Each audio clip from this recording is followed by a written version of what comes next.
Hey, and good morning, good evening, good afternoon, and where are you? This is Dreamy Dreamland with Sensei Bob. And don't believe a word I say. The only thing that is real is love. So everything else, you kind of get deluded, eluded, distracted. So, yeah, let's see what this. Bhagat Singh then serves in World War I. He wants to become an American citizen, and he basically says, well, look, under the law, I'm an Aryan because I came from North India, and therefore I'm a pure blood Aryan. And this is the argument that he tries to make. And the court actually agrees with him at the lower level. They say, according to our own racist genealogy, this is not what they said exactly, but according to our own genealogy and according to our own anthropology and according to our own pseudoscience, yes, you are an Aryan.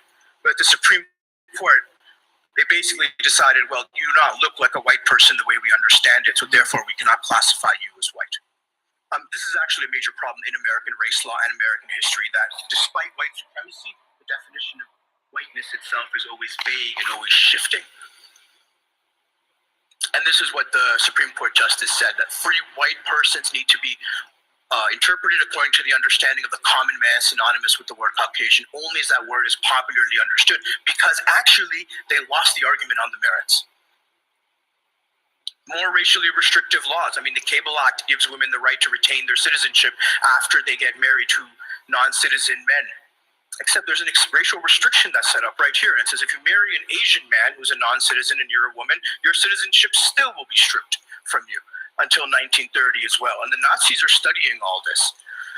You know, American race law doesn't just exist on Jim Crow. It exists across the spade of all American laws. If you think of indigenous law, it's colonial law. If you think of segregation laws, those are separate but equal, very strict. Of course, voting laws, immigration laws we discussed, very racially restrictive. All citizenship laws, all marriage laws, and of course, all property laws. All of them have racial restrictions and white supremacy written into them. The big difference that the Nazis understood was that whereas they put it explicitly in their own laws, American judges and jurists had a way of reconciling the 14th Amendment, equality before the law, and racial white supremacy. They found what the Nazis called, quote, devious pathways. They found ways, as you know, those of us who are lawyers, we know you can get around anything, but they found actual interpreted methodological ways to get around the principle of equality to the point where it really didn't matter. I have to quote here John Marshall Harlan in his famous dissent where he says, our Constitution is colorblind and neither knows nor tolerates classes among citizens. In respect of civil rights, all citizens are equal before the law. It's a famous passage that's quoted often in law school. I view it as an aspirational statement that clearly had no basis in reality at the time. The 13th, 14th, and 15th Amendments expand equality, of course, but as we'll see, you know, the original Constitution had white supremacy written right into it. And the Nazis understood this. They cited all kinds of American law. And I view this as the core tension in my work here. The tension between these two ideas, the emancipatory universal idea and the race-based white supremacist idea. Constitution of the United States, again, much of this is probably familiar to people, but of course the Electoral College is based on white supremacy and protecting slaveholders. Former professor of mine, Akil Reed-Amar, has very persuasively argued this, and others, the Fugitive Slave Clause, the Slave Trade Clause, which bans Congress from restricting the international slave trade for 20 years. I mean, these guys really went all the way. And ultimately what this does is it tilts the power of American democracy into the hands of an enslavers oligarchy. And this is another provocation I do want to throw out, and I welcome any questions on this or any comments on this on whether the white South could be considered fascist. And my argument here is if it seems to have fascist white supremacist laws and it talks like a fascist and a white supremacist, it might be a fascist and white supremacist. Down in the South, we all know this. I was just in Georgia recently. I was in Savannah, Georgia, actually, a beautiful city. And right there is a huge Civil War monument. And one of the things I was struck by, and commentators note this, is just the grandness of the monument. It wasn't even to a particular individual. It was just to the Confederates, and the thing just kept going up. And I thought this is, of course, a form, to me, I thought fascism right away.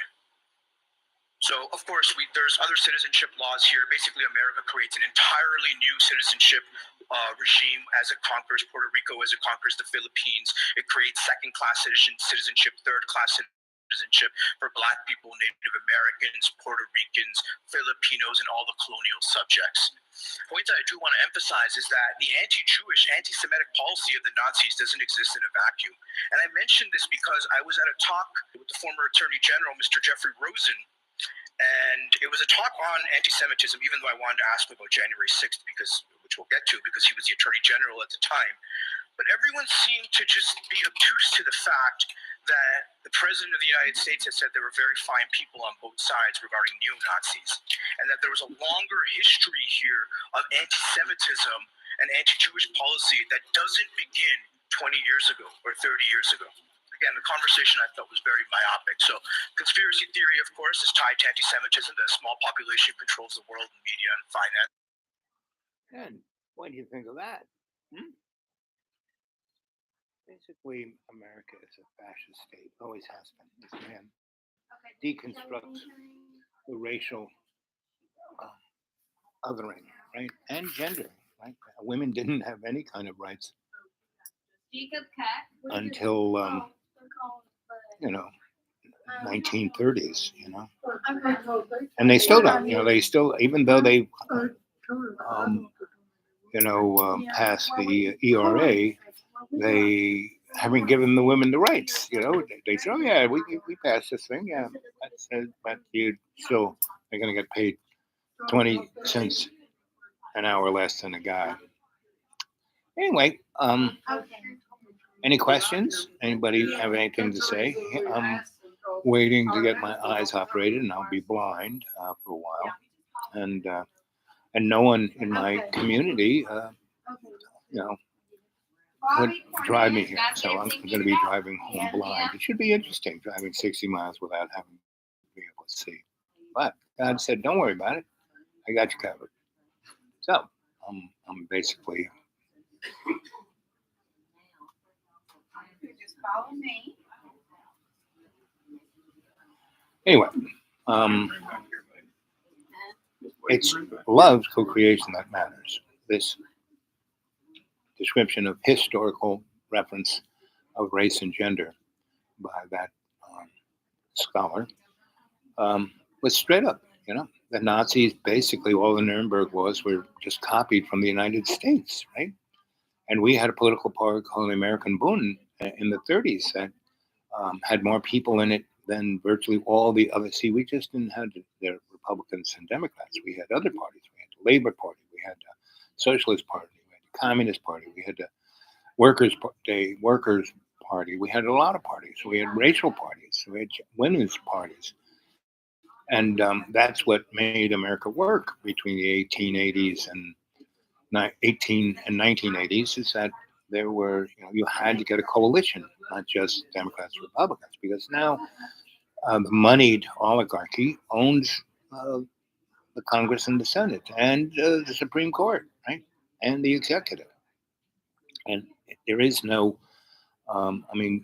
basically, Jojo, the used car salesman, is doing exactly what Carrot Head was doing, and Carrot Head did exactly what what's his name, Baumster did, and before Baumster, little boy George, and Richard Cranium, and before them was Billy Boy. I feel your pain, And so, of course, he didn't, because he was a sociopath, And those guys don't feel anybody's pain, not even their own. Right? And his wife was the psychopath, right? And don't believe a word I say. And if those two characters, the Wicked Witch of the West and East, North, South, what's her name? And the little Billy Boy.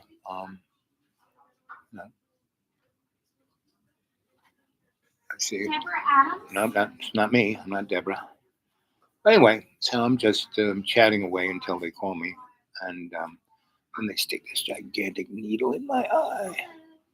And the last time they did it, they nicked a blood vessel, and I looked like a scary monster for about a week and a half. but it was all good. Hopefully, I mean, I had this process done to me 15 times, and this is the first time somebody did that. And they were all real careful. As the guy who did it, you should just boom, fly in, bing, bang, boom, and he'd do bow ties. This one, we're doing one at a time. Right? So, anyway, I'm hanging in there. Any questions? Anybody have anything to say? I think it's one person left. So we go back to the phone. Go back to the phone. Back to the phone. Back to the phone.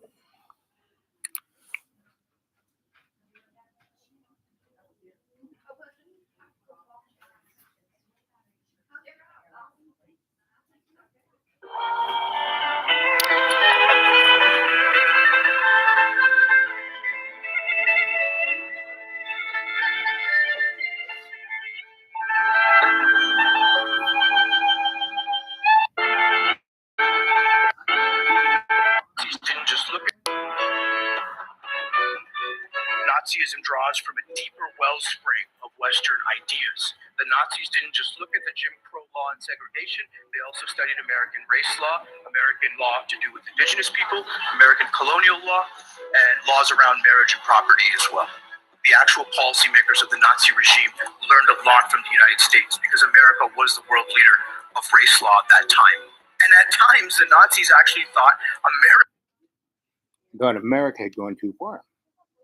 Because in America, it said if you had one drop. To the southern kingdom. By the time we get to chapter 13, Isaiah is going to be talking about not only the captivity that Judah is about to inherit with Babylon, but even goes so far to describe the destruction of Babylon. And when we get into Isaiah 13 and 14, we'll get into all that. What's interesting is Isaiah will be prophesying the fall of Babylon before Babylon's even an empire. At the time he's Exactly. after the fall of Assyria, Nebuchadnezzar rising to power. And Isaiah will write about Nebuchadnezzar's fall long before he's even risen, which must have made his writings bizarre to his readers at the time, in some respects. But okay, we got to chapter 4. The context is pretty straightforward. There's obviously a very clear, direct, local application by Isaiah to his people, to Jerusalem. Bear in mind, Isaiah now was a friend of the king, probably his cousin. He was intimate with the high priest. He's a man of rank. He's very eloquent, has the largest vocabulary of the prophets. Over 2,200 words, different words used in the book of Isaiah.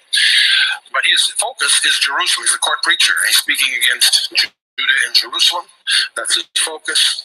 But obviously being inspired by the Holy Spirit, and also obviously as we read this from time to time, the shoe pinches pretty bad. The shoe, the old expression, right? So it fits, and we should take that to heart. There is a short chapter. We have 6 verses, chapter 4. In that day, 7 women shall take hold of one man, saying, we will eat our own bread and wear our own apparel, only let us be called by thy name to take away our reproach. Now, this has, obviously, a local application. What it's talking about is that these folks will call themselves Christians, but only in name. And that's what we have a great deal of. Christians that are just Christians in name. They don't live it. They don't read it. They don't understand it. They don't question themselves within what God and Jesus ask us to do, right? To serve, to serve love's co-creation. And that's what we're up against, And the problem with Christians who are all rooting for end of times, I'm going to heaven, I'm born again. And it's true that within the context of Christianity, it's not so much of acts. It's just because you put a $5 bill on the plate every Sunday doesn't mean you're going to heaven. Just because you or, you know. Albert DiMartino. Here I am, honey bun. I'm right here. Just see you guys later. Right. Boop, boop, boop, boop.